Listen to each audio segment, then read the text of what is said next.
म्हणते हे दुःख बांधणे मारुतीला दानणे हे दुःख बांधणे मारुतीला दानणे सुनला मेरी पुकार पवन सुते दिने मानव पवन सुत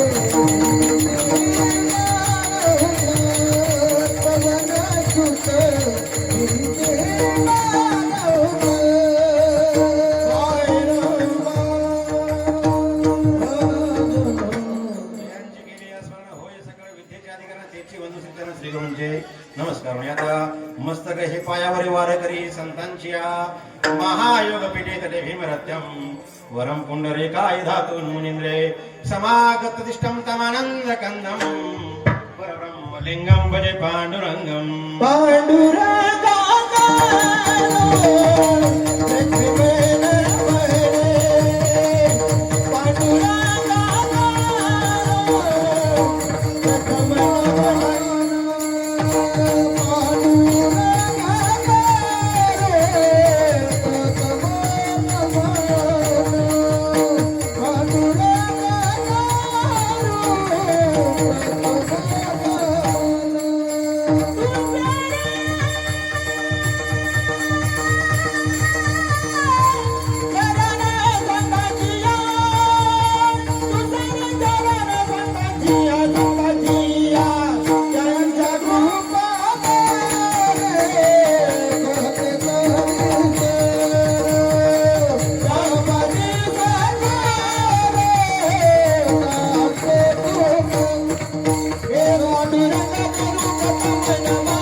पूर्ण केला मनोरथ घराले घराले घराले कृपाळू नमो सद्गुरु तुकया ज्ञानदीपा नमो सद्गुरु सच्चिदानंद रूपा नमो सद्गुरु भक्त कल्याण मूर्ती नमो सद्गुरु भास्करा पूर्ण कीर्ती नमो ज्ञानेश्वरा नमो ज्ञानेश्वरा नमो ज्ञानेश्वरा नमो ज्ञानेश्वरा ओम नमो ज्ञानेश्वरा नमो ज्ञानेश्वरा नमो ज्ञानेश्वरा नमो ज्ञानेश्वरा निवृत्ती उदरा सुपान निवृत्ती उदरा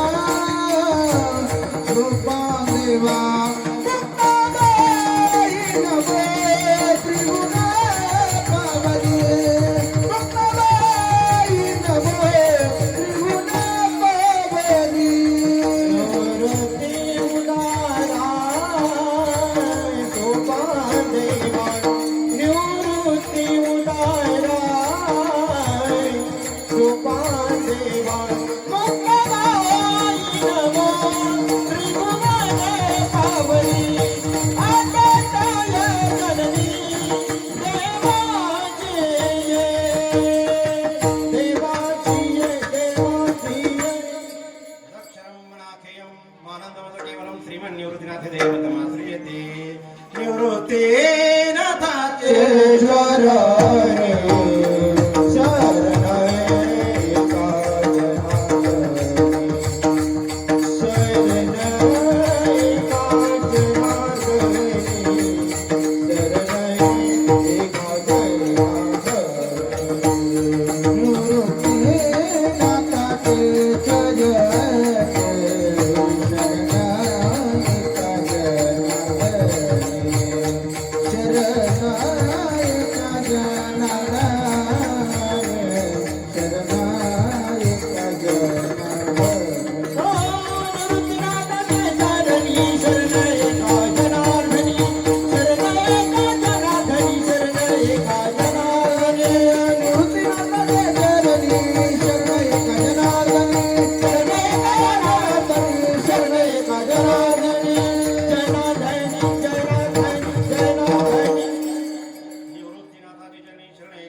पूर्ण केला मनोरथ प्रस्तुत प्राप्त प्रसंगी निवडलेला अभंग देहूचे सुप्रसिद्ध साधू कैवल्य चक्रवर्ती वैराग्य मूर्ती आणि ज्यांना आपण वारकरी संप्रदाय कळस्थानी ठेवलेले असे संत तुकोबराय संत तुकोबरायांचा शिष्य निळोबरायांचा अभंग आजच्या सेवेकरता निवडलाय.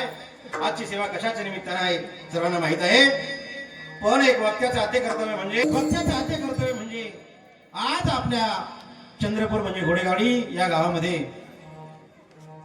गेले 3 दिवसापासून हा नाम सप्ताह नाम यज्ञ सुरू आहे आणि या नाम यज्ञाची 3ऱ्या दिवसाची ही सेवा माझ्यासारख्या पामरला तुमच्या सर्व ग्रामस्थांच्या वतीनं प्रहारा क्रमांक 3 च्या वतीने आलं. त्यांचे मनस्वी आभार. आणि हा 3ऱ्या दिवसाची ही सेवा निळोबराय म्हणतात की मी पूर्ण झाला, माझा मनोरथ पूर्ण केला आणि पूर्ण केल्यानंतर माझ्या जीवनामध्ये काय झालं, घराने कृपाळू आणि त्याही पेक्षा पुढे जाऊन काय म्हणताय की माझ्या जीवनामध्ये मी अनाथ होतो आणि अनाथ असल्या कारणानं सुद्धा माझ्या जीवनामध्ये त्या देवानं मला सांभाळलं, कारण तो देव सोडला तर जगाच्या पाठीवर आपलं कोणी नाही. म्हणून त्या निळोबरायांना असं वाटलं की माझ्या जीवनामध्ये मी देवाची भेट झाली आणि कृपाळू देवाची भेट झाली का, देव सुद्धा भेटायला आलता ते आपण बोलणारच आहोत. पण त्या निळोबरायांना असं वाटलं की माझे सद्गुरू मला भेटले ना, माझे कृपाळू मला भेटले आणि मी पावन झालो. अभंगाचा धावता शब्दशः अर्थ तुमच्यापुढे मांडण्यात आलेला आहे. तत्पूर्वी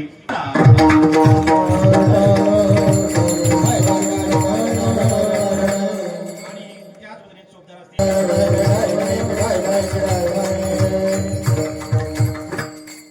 मग आपण तुम्ही म्हणाल सर्वांनी शांत राहा, सर्वांगाचे कान करून जरा आपण जर लक्ष दिलं तर काहीतरी कळल. तुमचा भक्तीचा मार्ग नव्हे तर तुमच्या जीवनामध्ये हे सप्ताह करायचं.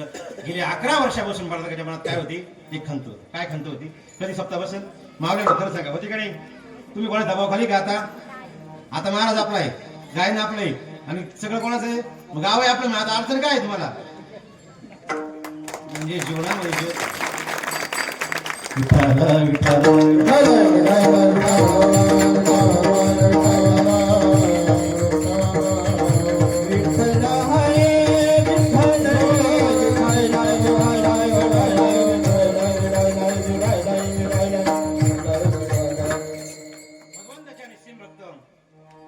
आणि भक्ती करत असताना काय करायचं, जीवनामध्ये जीवन जगत असताना भक्ती केल्याशिवाय पर्याय नाही. नवीन नवीन तर देवपूजा तुम्ही करत होते का नाही? जरी तुमच्या मनामध्ये मनोरथ होतं, इच्छा होती कधी माझ्या जीवनामध्ये आल्यानंतर आमच्या गावचं मंदिर कधी होईल आणि ते मंदिर झालं, मग ही अडचण दूर झाली. त्याही पेक्षा पुढे जाऊन अरे आमच्या गावामध्ये 11 वर्षापासून पूर्ण करत होतो, पण आम्ही 11 वर्षामध्ये मंदिरात पण जात होतो, मंदिरात देव होता.